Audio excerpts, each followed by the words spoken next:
రాష్ట్రంలోని కాంగ్రెస్ ప్రభుత్వం 3D మంత్ర పాటిస్తోందని కేటీఆర్ అన్నారు. మోసం, విధ్వంసం, దృష్టి మళ్లించడం అమలు చేస్తోందని విమర్శించారు. కంచగచ్చిబౌల్లో జరిగిన పర్యావరణ విధ్వంసాన్ని చూసి దేశం మొత్తం విస్తుపోయిందన్నారు. ఆ 400 ఎకరాల అటవీ భూమేనని సుప్రీంకోర్టు తీర్పుల ఆధారంగా ఆ విషయాన్ని చెబుతున్నానని తెలిపారు. రేవంత్ ప్రభుత్వం ఆర్థిక నేరానికి తెరలేపిందని ఆరోపించారు. 10,000 కోట్ల కుంభకోణానికి ప్రయత్నిస్తోందని కేటీఆర్ అన్నారు. సీఎంకు బీజేపీకు చెందిన ఓ ఎంపీ వెనుక నుంచి పూర్తి స్థాయిలో సహకరిస్తున్నారన్నారు. ఓ బ్రోకరేజ్ కంపెనీతో సంప్రదింపులు జరిపారని చెప్పారు. ఎఫ్ఆర్బీఎంను బైపాస్ చేసి డబ్బులు ఇప్పిస్తామని, ఆ తర్వాత భూములు అమ్ముకోవచ్చని ఆ కంపెనీ తెలిపిందన్నారు. దీనికోసం అన్ని చట్టాలు, సుప్రీంకోర్టు తీర్పులు, ఆర్బీఐ నిబంధనలను తుంగలో తొక్కారని కేటీఆర్ ఆరోపించారు. పేదల బతుకులు ఛిద్రం చేస్తూ రైతులు ఇప్పుడిప్పుడే బాగుపడి దేశానికే అన్నం పెట్టే స్థాయికి చేరుకున్న రైతన్న కడుపు మీద కొట్టి, మరొక వైపు ప్రజల దృష్టి మరల్చి ఒక భయంకరమైన ఆర్థిక దోపిడీకి రేవంత్ రెడ్డి ప్రభుత్వం పాల్పడుతూ ఉంది. చాలా రకాలుగా పాల్పడుతున్నారు.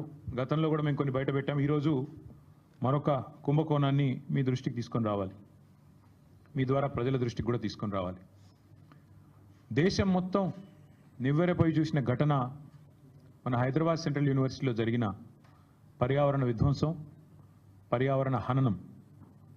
కానీ అక్కడ జరిగింది కేవలం పర్యావరణ విధ్వంసం, పర్యావరణ హననం మాత్రమే కాదు, మూగజీవుల ప్రాణాలు తీయడమే కాదు. రేవంత్ రెడ్డి గారి ప్రభుత్వం చాలా సక్సెస్ఫుల్గా ఒక అతిపెద్ద ఫైనాన్షియల్ ఫ్రాడ్ అనే దానికి కూడా మొన్న ఈ సెంట్రల్ యూనివర్సిటీ పక్కన ఉన్న అటవీ భూములు ఏవైతే ఉన్నాయో వాటిల్లో వారు చేయడం జరిగింది. ఇది ఒక నేరపూరిత కుట్ర, క్రిమినల్ కాన్స్పిరసీ, విశ్వాసఘాతకం తెలంగాణ ప్రజల పట్ల.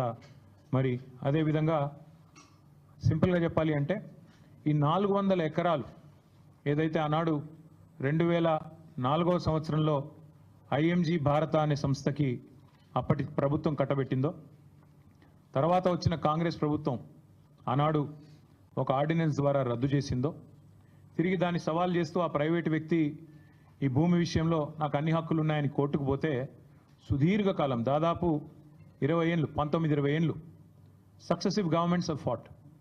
ఆనాడు 2014 వరకు ఉన్న ప్రభుత్వం కొట్లాడింది.